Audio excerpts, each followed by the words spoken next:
नमस्कार. आज संस्कृत सप्ताहाचा शेवटचा दिवस. जे माझ्यासोबत या संस्कृत सप्ताहामध्ये होते, ज्यांनी माझे व्हिडिओज ऐकले, त्या सर्वांचे मी खूप खूप आभार मानते. अशाच व्हिडिओजसाठी तुम्ही माझ्या चॅनलला सबस्क्राईब करून ठेवा.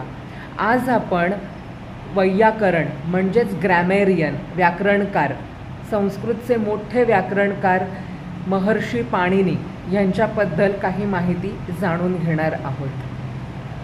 महर्षी पाणिनी यांचे वडील पणिनी, म्हणूनच पणिनीवरून त्यांना पाणिनी हे नाव पडले. महर्षी पाणिनी यांच्या आईचे नाव दाक्षी, त्यामुळे महर्षी पाणिनींचे दुसरे नाव दाक्षीपुत्र असेही आहे. महर्षी पाणिनी लहानपणी थोडे अभ्यासात कमी होते.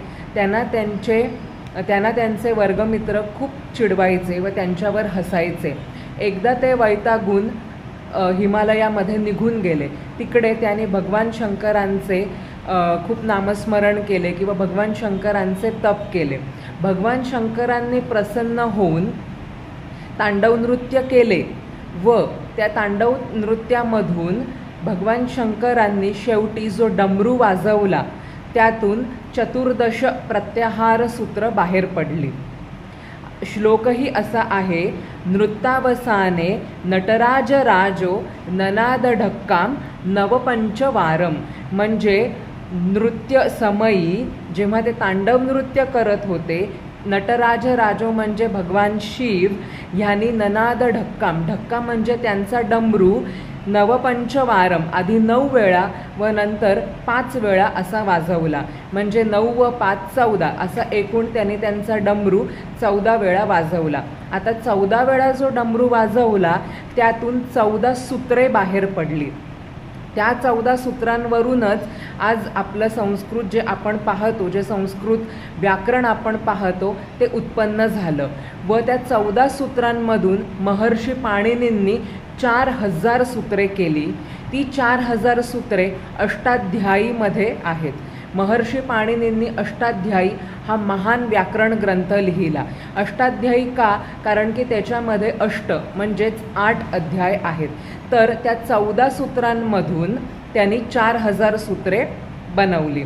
आता त्या सूत्रांना प्रत्याहार सूत्रे म्हणतात किंवा माहेश्वर सूत्र असंही म्हणतात. कारण की माहेश्वरात आगतः म्हणजे भगवान शंकरांकडून आलेले, म्हणून त्यांना माहेश्वर सूत्र असेही म्हणतात. अजून त्यांना काय काय नावं आहेत तर त्यांना 14 सूत्र असेही म्हणतात, कारण की ती एकूण 14 आहेत.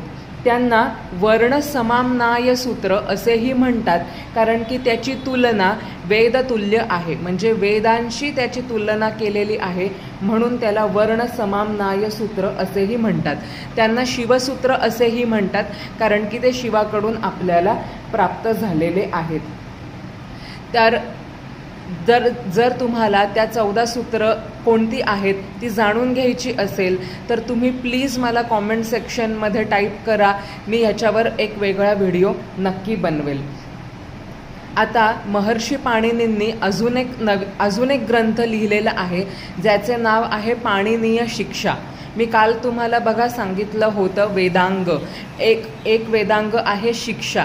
तर पाणिनीय शिक्षासुद्धा हा एक संस्कृतामधील महान ग्रंथ मानला जातो, ज्याच्यामध्ये आपल्याला संस्कृताचे जे मुळाक्षर आहेत, ज्याला आपण वर्ण बोलू शकतो किंवा अल्फाबेट्स बोलू शकतो, ते त्याच्यामध्ये आपण अभ्यास त्याचा करू शकतो.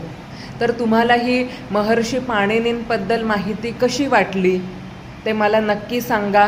व अशाच व्हिडिओजसाठी तुम्ही माझ्या चॅनलला सबस्क्राईब करा. धन्यवाद.